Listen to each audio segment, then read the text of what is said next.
살아계신 하나님 아버지 감사합니다. 오늘 이 귀한 은혜 찬양대의 찬양을 받아주셔서 감사합니다. 주 너를 지켜주시는 그 주님의 은혜 때문에 우리 한 주간도 은혜로 살아왔습니다.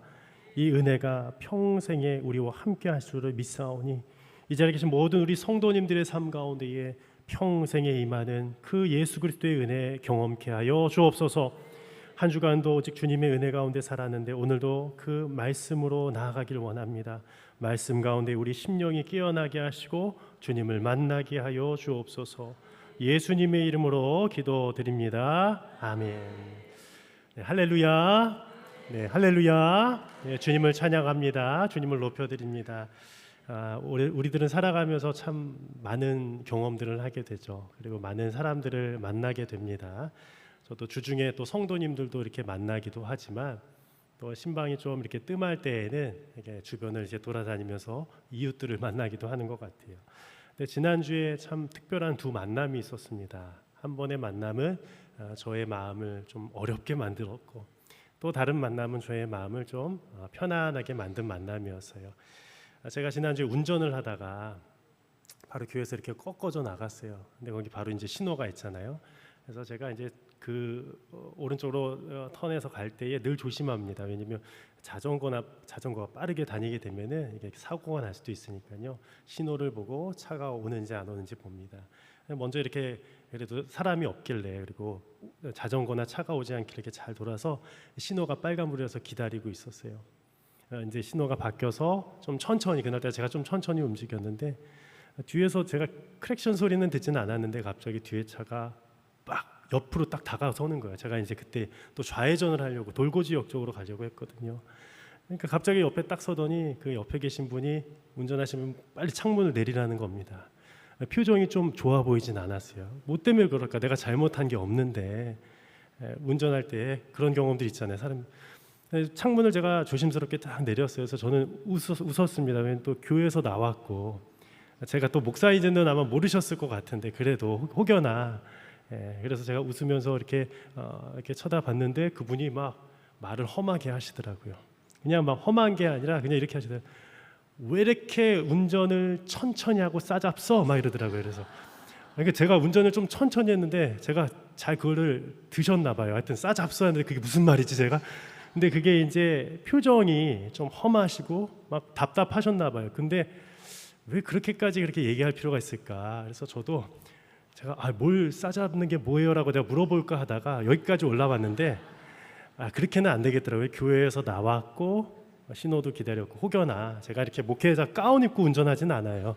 양복을 입고 가운을 벗고 이렇게 있었는데 혹여나 제가 또 목회자인 거 알면 또 안 되겠잖아요. 그래서 제가 웃으면서 죄송합니다. 조심히 가세요. 이렇게 해드렸어요. 근데 마음속에서 이렇게 축복하는 마음은 안 나오더라고요. 참 그분 막 사랑스럽다 이런 마음은 막 들진 않았어요. 그래도 멀리 제가 거의 한 돌고지역쯤에 좀 갔을 때에 이제 그분이 뭐 멀리 갔겠죠. 그분도요. 또 축복하는 마음으로 저분이 저렇게 욕을 싸잡지 않으시고 죄송합니다. 싸잡는다는 게 저는 아직도 모르겠어요. 욕을 저렇게 입에 달지 않고 좀 잘 사셨으면 좋겠다라는 그런 기도가 나오더라고요. 그리고 나서 제가 이제 음식점으로 이렇게 갔어요. 음식점에 갔는데 기분이 갑자기 좋아지는 겁니다. 사장님은 아니신데 이렇게 웨이터 같아요. 그래서 딱 와서 메뉴를 딱 정중하게 물어보는데 그 멘트 하나하나가 차분하더라고요. 모든 식당이 그러진 않은데 그날따라 하나님께서 저의 상황을 아셨는지 뭘 주문하시겠어요? 딱 이렇게 물어보시는데 이거 하겠습니다. 근데 그분의 그런 단순한 이 친절한 행동 하나가 제 마음을 좀 기분 좋게 만들었습니다. 여러분들 이 다정함이 인격이다라는 책을 쓴 이 김선희 교수님이 있습니다. 이 김선희 교수님은 한국계 이 임상 심리학계에 아주 또 유명한 분이신데요. 수많은 사람들을 만나면서 그에 따른 여러 가지 또 상담에 대한 기록들을 책에 저술을 했습니다. 근데 이제 그 교수님께서 말씀하신 것이 인간답게 살려면 혼자 살아갈 수 없고 타인과 함께 살아갈 수밖에 없습니다라는 걸 전제하고 있습니다. 그러면서 이 인간과 인간이 만나서 함께 살아갈 때에 상처가 있을 수밖에 없다라는 거예요. 저도 아까 그런 좀 이렇게 상처들을 가끔 받듯이 그런 일들이 비일비재에 일어나는 것이 우리들의 인생이라는 것입니다. 그런데 이 상처를 씻어낼 수 있는 것이 바로 사랑의 온도라고 하는데요. 그것을 사랑의 온도를 다정함이라고 표현했습니다. 그래서 책 제목도 다정함이 인격이다라는 것이었어요. 우리가 어떤 사람을 딱 봤을 때에 다정해 보이는 사람이 있잖아요. 좀 따뜻해 보이고 친절해 보이고, 물론 모든 사람들에게 이렇게 다정할 수는 없겠지만 그래도 삶의 태도가 뭔가 그래도 그 마음 가운데에 그 마음가짐이 다정함을 가지고 있는 사람들이 있습니다. 그런데 안타깝게도 이 다정함이 없고 좀 거친 사람들이 있어요.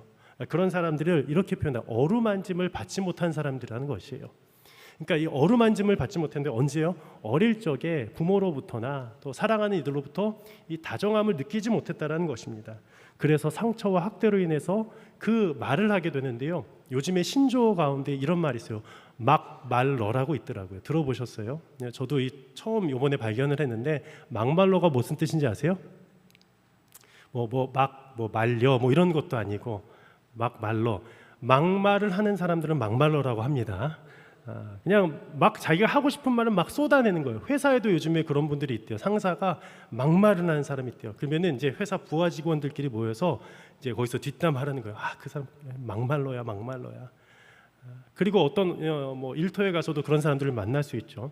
그냥 자기가 하고 싶은 말은 막 말하는 사람은 막말러라고 하는데, 이 책에서 보면 그렇게 막말하는 사람들도 그 사연을 보면 어릴 적에 그런 경험들이 있었다는 것이었어요. 상처의 경험이 있고 또 소외됨의 경험이 있다는 겁니다.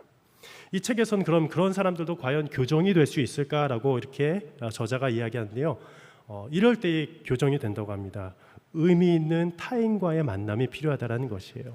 그러니까 의미 있는 사람이요. 그냥 아무나 만나는 것이 아니라 의미 있는 타인과의 만남이 중요하다는 것입니다. 그래서 책에서 이렇게 쓰여져 있어요. 모든 변화와 성장 치유는 타인이라는 거울을 통해 이루어집니다. 3에서 5년 정도 안정적인 타인과의 관계에서 일관된 사랑과 온정을 체험하고 돌봄 어린 훈련과 상호작용을 경험하면 그들도 일정 부분 호전되기 시작합니다라고 이렇게 기록하고 있습니다. 저는 오늘 이 책에서도 한 일정적인 기간을 얘기했는데요. 3년에서 5년 정도라고 했습니다. 그러니까 단기간의 짧은 기간의 만남이 아니라 한 사람을 만나도 그런 어느 정도의 일정적인 기간이 지나야 호전될 수 있다는 겁니다. 그래서 이들에게는 타인이라는 거울이라고 표현해요. 그 사람을 만나는 것을요. 근데 이 타인이라는 거울을 제가 신앙적으로 재해석해 보았는데 그것을 예수 그리스도의 거울이라고 표현해 봤어요. 우리 심리학에서도요, 이 자기 회복을 위해서 거울 치료라고 있습니다. 아시죠? 이것은 어떤 다리가 잘린 사람이 원래 육체적인 거울 치료에서 나왔어요. 다리가 잘린 사람이 아니라 회복이 되면 좀 다친 사람이어야 되겠죠. 거기다 거울을 두고요, 잘 움직이는 다리를 계속 훈련을 한대요. 그럼 나도 모르게 이렇게 힘들었던 재활이 필요한 다리가 또 움직인다라는 것이요. 물론 그것뿐만 아니라 마음에 있어서도 상처를 받은 사람이 이 거울을 보고서 자신을 향해서 외칠 때 괜찮아, 너는 그래도 괜찮은 사람이라고 외칠 때 회복이 된다는 거예요. 근데 이 책에서는 타인이라는 거울이 필요하다는 거예요. 그 상처를 회복되기 위해서는 의미 있는 타자와의 만남이 필요하다는데, 여기서는 저는 이것을 예수 그리스도의 거울이라고 표현해 봤습니다. 저는 오늘 이 설교를 시작하면서 좀 서두가 길었죠. 이 예수님이라는 거울, 예수님과의 만남이 오늘 이 시간 모든 분들의 삶 가운데 있기를 진심으로 축복하며 기도합니다. 그런데 오늘 본문에 들어가서 상처를 깊이 받은 한 여인이 나와요. 그 여인도 그녀의 삶이 그렇게 돌아갈 줄은 몰랐습니다. 그런데 그녀가 끌려 나왔어요. 예수님을 만나고 싶어서 나온 것이 아니라 서기관들과 바리새인들이 그 여자를 잡아다가 예수님 앞에 그냥 떨어뜨려 놓은 것이었어요. 그 이유가 무엇이었습니까? 현장에서 그녀가 음행을 저질렀기 때문이었어요. 여러분들, 그 음행은요, 그 당시 법으로 따르면 사형을 받았어야 됩니다. 지금에도요, 음행을 저지르면요, 그것이요, 법으로 걸리게 돼요. 그런데 그녀가 어떤 사람이었는지 성경에서 기록도 하지 않고 이름도 나오지 않는데, 분명한 것은 그녀가 이 간음죄로 인하여서 사로잡혀왔다는 것입니다.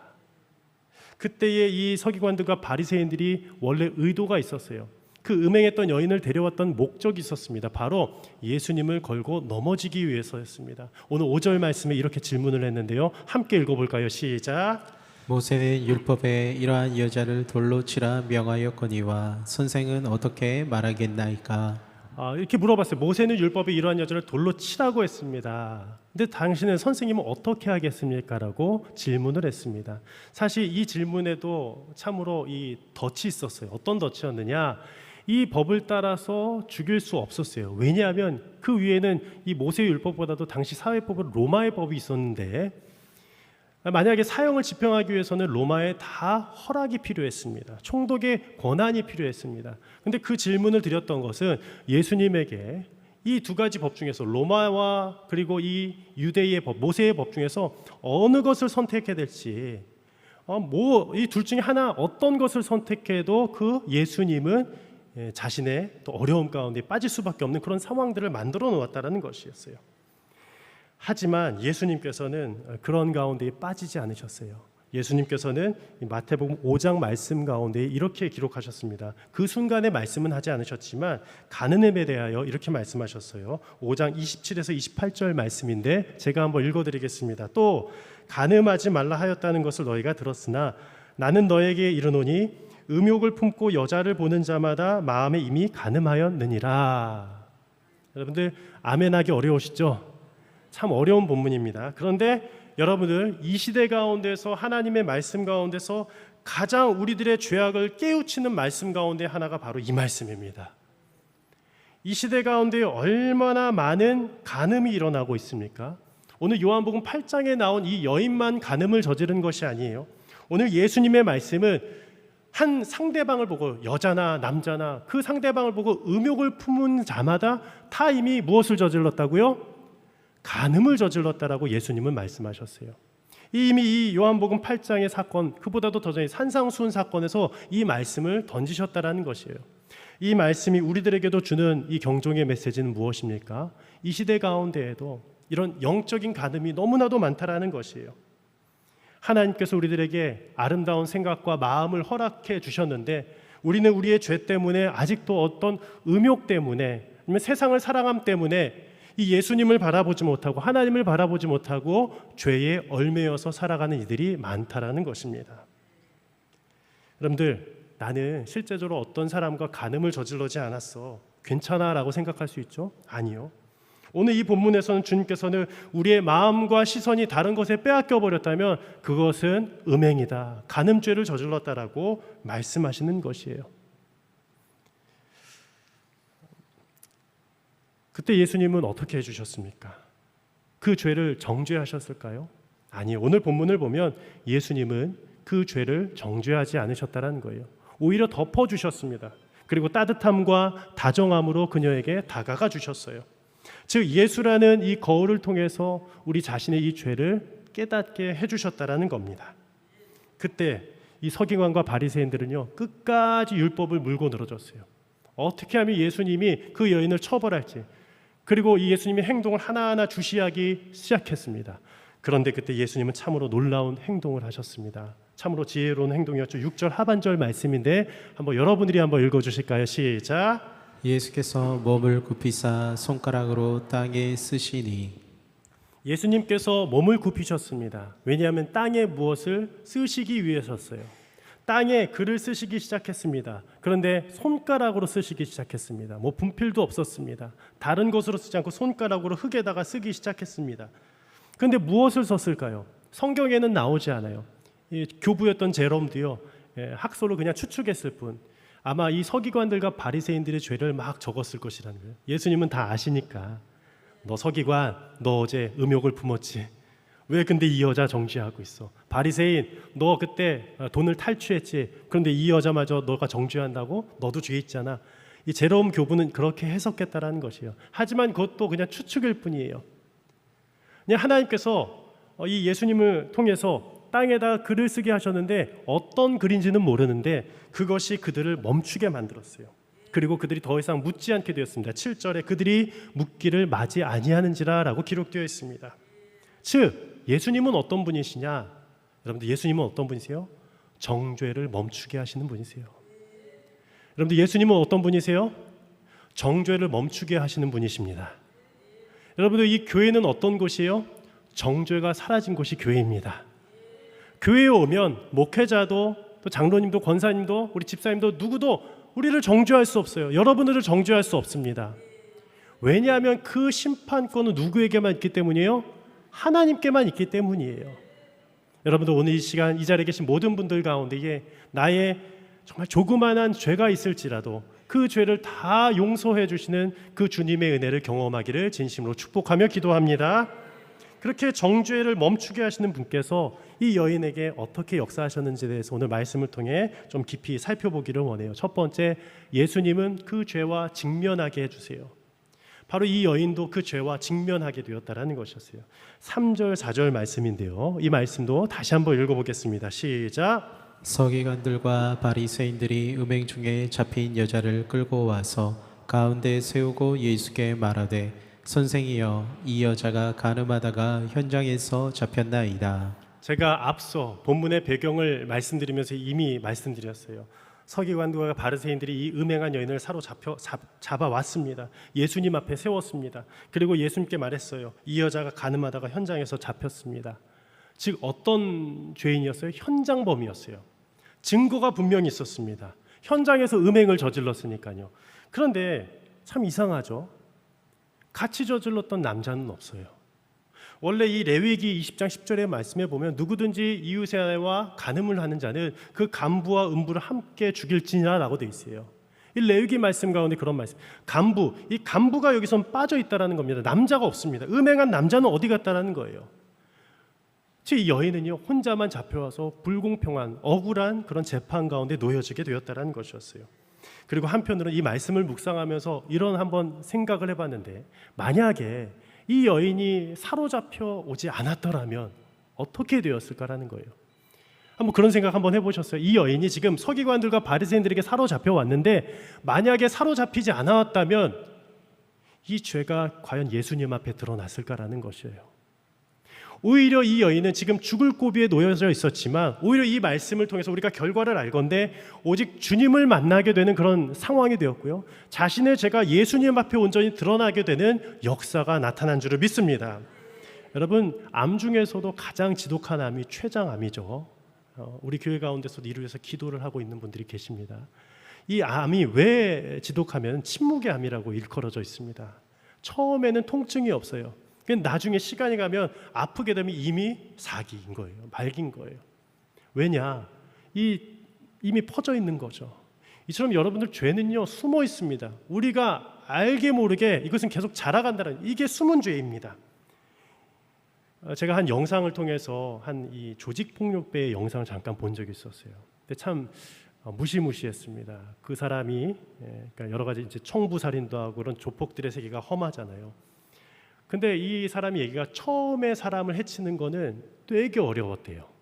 사람을 어떻게 해치겠습니까? 막 칼로 해치고 어렵잖아요. 그렇게 할 수 있는 사람은 제정신이 아니면 못해요. 그리고 이 미치지 않으면 못합니다. 그런데 한 번, 두 번 이 청부살인을 하다 보니까 그냥 벌레 같대요, 사람이요. 이 죄가 죄인지도 몰라요, 그때는요. 사람 죽이는 게 너무 쉽고요. 이 청부살인의 예만 그렇습니까? 우리들도요, 거짓말을 하다 보면 계속 거짓말이 그냥 죄가 아닌 것처럼 되고요. 아마 우리 가운데 안 계시겠지만, 그리고 우리가 은밀히 지는 그 음란한 죄도 죄가 아닌 것처럼 그냥 넘어갈 때가 너무 많습니다. 그냥 하나님께서 용서해 주시겠지. 하지만 아니라는 거예요. 죄에는요, 내성이 생깁니다. 그러면서 점점 더 이것이 괜찮다 합니다. 그러다가 결국에 되게 되면 잘라버려야 됩니다. 썩어서. 그게 죄의 안타까운 무시무시한 효과라는 거예요. 여러분들, 죄에 무뎌져서는 안 됩니다. 여러분들, 우리가 큐티 할 때마다 에스겔서 말씀을 계속 우리가 묵상하고 있는데요, 죄의 이 심판하시는 하나님, 의인과 악인을 심판하시겠다라고 그때 에스겔 21장 말씀 가운데 무시무시한 말씀이 있었어요. 왜 의인들은 심판받으면 안 되는데 왜 악인들만 심판받아야 돼요? 왜요? 의인들 가운데도 숨은 죄가 있을 수 있어요. 우리가 의인이라고 하지만 우리가 똑같이 계속 변화되지 않고 살아간다면, 제가 율법 말하는 거 아닙니다. 주님을 닮아가야 되는데 그냥 그 주님의 그 십자가, 그냥 그 믿음 가지고 난 그냥 구원 받았어라고 신앙생활하는 건 신앙생활이 아니라는 것이에요. 제가 오늘 정죄하려고 한 것이 아닌데 1, 2부 때는 제가 되게 차분하게 했는데 제가 왜 그런지 모르겠습니다. 저도 죄인인데요. 저도 생각으로 죄 짓는 게 얼마나 많겠습니까? 그것 때문에 고민도 많고 힘들기도 했습니다.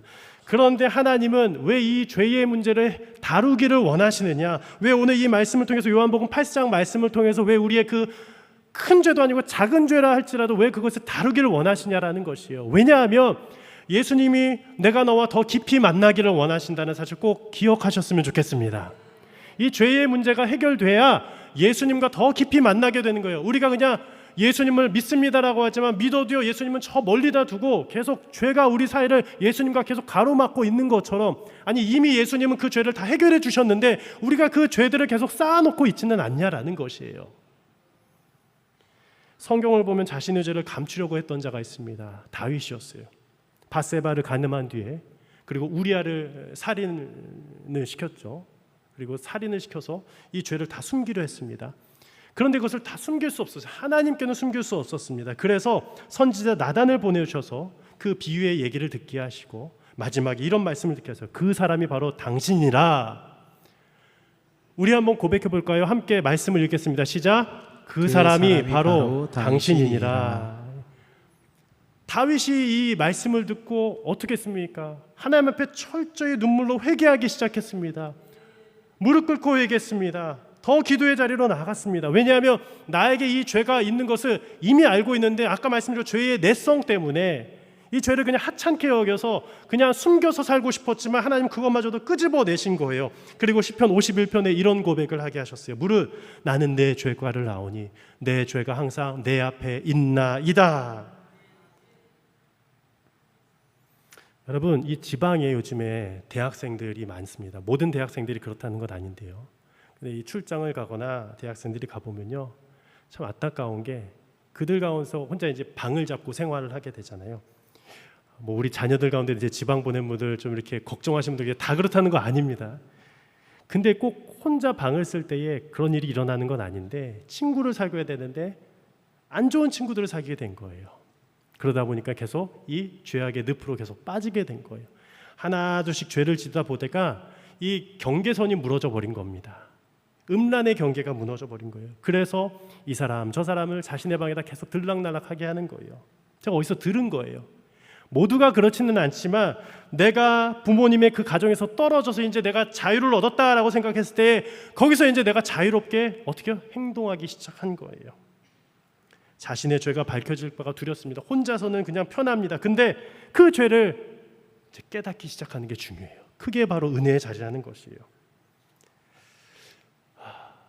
오늘따라 참 무거운 주제라. 네.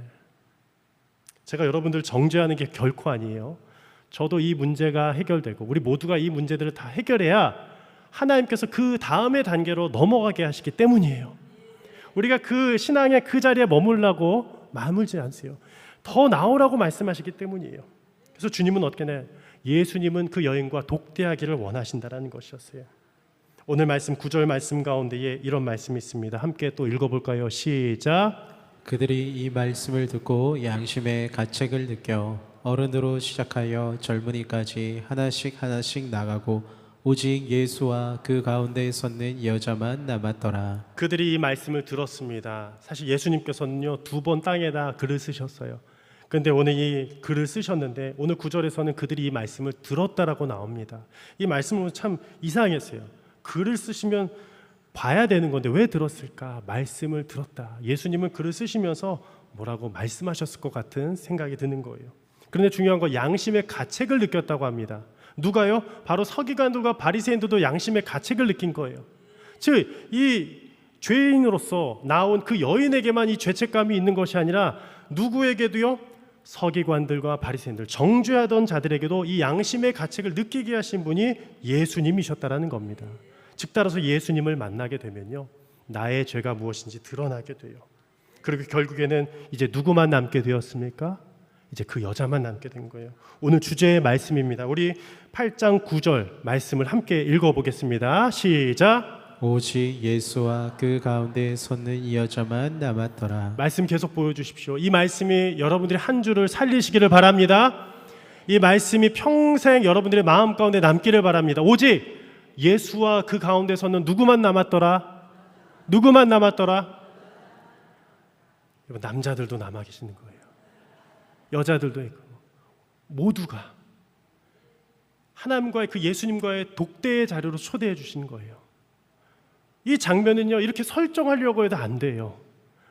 서기관과 바리새인들이 끝장 보려면 끝까지 남아 있을 수도 있었는데 예수님의 그 지혜로운 그리고 공의로운 그 따뜻한 그 글을 쓰신 후에 모두가 다 떠나버렸는데 그 여인과만 홀로 독대하신 겁니다. 이 독대라는 단어는 뭐예요? 홀로 독자와 대할 때쯤 아니겠습니까? 홀로 남아 계셔서 누구를 대하고 계세요?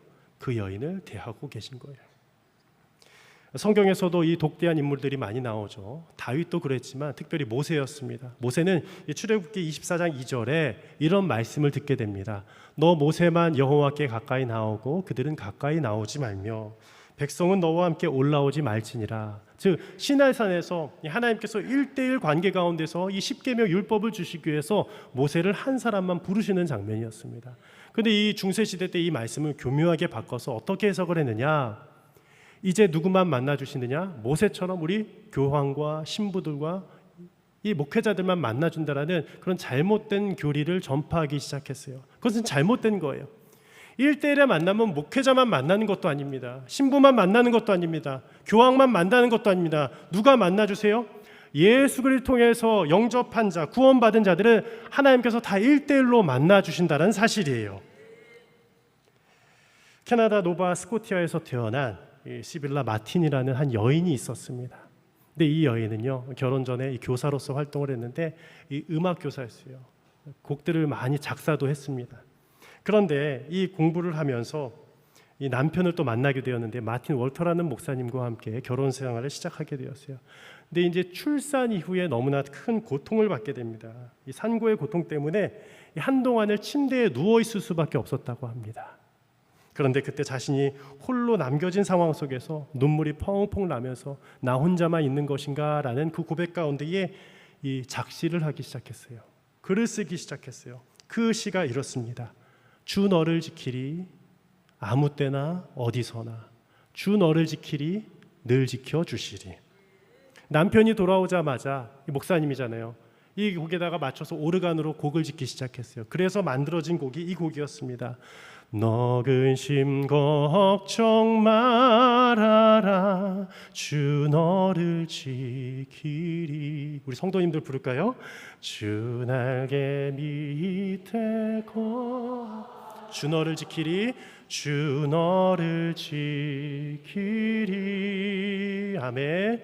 주 너를 지키. 혼자 있을 때도 아무 때나 어디서나 주 너를 지키리 늘 지켜주시리. 아멘. 아멘. 언제요? 이 그녀가 침대에서 산고의 고통 때문에 홀로 남겨졌을 때, 그도 그러할 수밖에 없는 상황인데 혼자 있는 것이 두려웠습니다. 힘들었습니다. 눈물도 났습니다. 우울증도 있었습니다. 그럼에도 불구하고 이 고백을 하게 하신 것은 이 찬송의 고백을 통해서 그녀의 회복뿐만 아니라 수많은 이들에게 이 찬송이 울려 퍼질 때에 회복이 일어나게 하기 위한 하나님의 놀라운 뜻인 줄을 믿습니다. 여러분들 홀로 남겨졌을 때에 이 찬송가를 부르십시오. 주님이 지켜주실 줄을 믿습니다. 주님이 살려주실 줄을 믿습니다. 특별히 병상 가운데서 혼자 남겨진 것처럼 생각이 들 때에도 이 고백을 하십시오. 주님께서 반드시 일으켜 주실 줄을 믿습니다. 우리 마지막으로 세 번째는 함께 읽어볼까요? 시작. 예수님은 죽음 대신 삶의 변화를 요구하십니다. 예수님은요, 돌을 들지 않으셨어요. 서기관들과 바리새인들이 이미 돌을 준비했을 겁니다. 크고 묵직한 돌들, 그 돌 한 방이면은 그녀를 죽일 수 있는 그 돌들. 하지만 예수님께서는 그들을 다 쫓아내시고 이제 그 돌이 사라지게 하시고 새 변화의 삶으로 나아가게 하셨다는 것이에요. 그리고 예수님은 여인에게 이렇게 말씀하셨습니다. 대답하되 주여 없나이다. 예수께서 이르시되 나도 너를 정죄하지 아니하노니 가서 다시는 죄를 범하지 말라 하시니라. 아멘. 이 말씀표를 제가 한번 만들어 봤습니다. 이 9절과 이 11절의 말씀이 너무나도 연결이 되는 중요한 영적인 고리인데요. 첫 번째 아까 9절에서 오직 예수와 그 가운데 서는 여자만 남았더라. 이 신앙생활에 있어서 주님과 1:1로 독대하는 게 중요하다는 것이에요. 하나님 인격적으로 1:1로 만나는 게 중요한데 그것은 어디로 나아가게 되느냐? 나도 너를 정죄하지 아니하노니. 주님과의 만남은요, 정죄가 아니라 용서와 회복의 시간인 줄 믿습니다. 그런데 여기까지 나가야 돼요. 한국 교회는 여기까지는 잘 나갔어요. 정죄하지 아니하노니까지는 잘 나갔는데 이 가서부터가 더 중요한데 여기서부터 지켜야 돼요. 함께 읽어보겠습니다. 다시 한번 가서 시작. 가서 다시는 죄를 범하지 말라 하시니. 제가 다시 한번 읽어드리겠습니다. 선포합니다. 가서 다시는 죄를 범하지 말라 하시니. 근데 저도 이 말씀 듣고 얼마나 또 가서 또 다시 죄에 빠졌는지 몰라요. 왜 그런지 아세요? 아까 죄의 내성 때문이에요. 죄의 그 유혹에 쉽기 때문입니다. 달콤하기 때문입니다. 그리고 우리의 삶이 이 정도면 됐어. 그냥 예수님의 죄가 나의 모든 죄를 다 해결해 주셨으니까 이럭저럭 그냥 살다가 그냥 천국 가면 돼라는 그 잘못된 신앙관 때문입니다. 여러분들 진짜 신앙은요, 예수님을 닮아가는 것인 줄 믿습니다. 여러분들이 물론 죄 짓는다고 해서 앞으로 또 어떤 죄를 짓는다고 해서 구원 못 받는 것은 아니에요. 구원 받습니다. 그런데 구원에도 부끄러운 구원이 있고 죄를 계속 짓다가 하나님 나라 위해서 아무것도 안 하다가 부끄러운 구원이 있다라고 성경에도 기록하고 있어요. 부끄러운 구원이 있습니다. 저는 여러분들이 부끄러운 구원 받지 않고 영광스러운 주님을 닮아가는 구원 받으시기를 진심으로 축복하며 기도합니다. 내가 갈 길이 멀죠? 멀어 보이죠? 이제부터 시작하면 돼요. 오늘 이 말씀, 2025년도의 이 말씀이 여러분들의 삶을 진짜 바꾸길 원합니다. 제가 존경하는 한 분이 있어요. 이탈리아의 한 유명한 인물입니다. 그는 어릴 적부터 귀족들과 어울려 살았습니다. 그의 가정은 또 부했습니다. 세상의 영광을 쫓아갔던 사람이었습니다. 그의 아버지도 그가 귀족들과 함께 지내는 것을 너무 좋아해서 좋은 옷을 입히고 했어요. 그 당시의 옷차림은요, 그 신분의 그 지위를 말해주는 것이었어요. 바로 이탈리아가 그의 고향입니다. 그런데 요즘도 그러한 시대가 되어버린 것 같아요. 사람을 옷차림새를 보고 다 판단을 해요. 백화점에 가서도 딱 신발을 보고 살 사람인지 아닌지 다 판단을 한대요.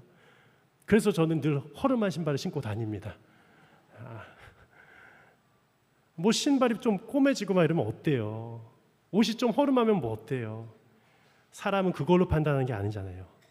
그의 미소와 그의 담고 있는 인격으로, 그리고 무엇보다 그 안에 있는 신앙의 고백으로 저는 그 사람을 바라봅니다. 그런데 이때 그의 아버지와 그는요, 늘 세속적인 생각으로 살아갔어요. 멋진 걸 거치고 멋진 걸 맛있는 걸 먹고 그냥 쾌락을 쫓아 살아갔습니다. 친구들이 밤낮 부르는데 친구들 쫓아 나가는 거예요. 근데 어느 날 전쟁이 나서 전쟁에 참여하기 위해서 갑옷도 최고급 갑옷으로 맞췄습니다. 전투 장비들도 최고급으로 다 맞춰버렸어요. 그런데 전쟁에 딱 나가려고 했는데 어떻게 열병이 걸려버려서 전투에 참여하지도 못하고 귀가하게 돼요. 근데 그 열병에 걸렸을 때에 주님을 그 비몽사몽 가운데 만나게 돼요. 그때 주님이 이렇게 말씀하셨어요. 프란시스코야, 너는 어디로 가느냐? 너는 왜 주인을 따르지 않고 종을 따르느냐? 너는 고향으로 돌아가라. 거기서 너의 할 바를 알려줄 것이다 라고 이 음성을 들었다라는 거예요. 여러분들, 독대했습니다. 하나님께서 독대해 주셨습니다. 만나 주셨습니다. 그리고 그가 고향으로 돌아갔을 때에 아무도 반겨주지 않았어요. 행색의 몰골이 초췌하니까요, 패전의 용사와 같으니까 아무도 받아주지 않았습니다. 여러분들, 사업이 실패하고 나서 집에 들어갈 때 그 고향 땅에서 누가 받아줍니까? 아무도 안 봐주는 것처럼 보이잖아요. 근데 그때 주님을 만나는 거예요. 프란시스는 이 아시시라는 동네 동굴을 찾아갔어요. 한 동굴에서 가서 습관적으로 기도하기 시작했습니다. 하나님과의 그 1대1의 독대의 시간, 기도의 시간을 더 파고들었어요. 그러면서 그의 고백이 이러했어요. 이 고백이 여러분들의 고백과 같기를 소망합니다. 함께 읽어볼까요? 시작. 나는 마을에서 좀 떨어진 동굴 안에서 둘도 없는 귀중한 보물을 발견했습니다. 저는 이 말씀이요, 재해석됐어요. 어떻게요? 나는 이 장위동 마을에서 좀 떨어진 저 우리 꿈의 숲교회 저 어딜까요? 목양실 아니면 우리 은퇴건사실 아니면 저 식당의 조그만 방에서 세가족 방 안에서 둘도 없는 귀중한 보물, 누굴 만났어요? 주님을 발견했습니다. 주님을 만났습니다. 이러한 고백이 여러분들의 고백이 되길 바랍니다. 여러분, 이 자리에 와서 주님을 1대1로 만나셨으면 좋겠어요. 주일날 사람이 너무 많아요? 부끄러워요? 주중에 와서라도 기도하세요. 주님이 만나 주실 거예요. 영적인 독대는 이 프란시스코의 삶을 완전히 바꿔버렸습니다. 여러분, 주님과의 이 영적인 독대는 여러분들의 삶을 완전히 뒤바꿀 줄을 믿습니다. 주님은 이 순간에도 여러분들의 죄에 직면하게 하시고 주님을 만나 온전히 변화된 삶으로 살아가게 하실 줄을 믿습니다.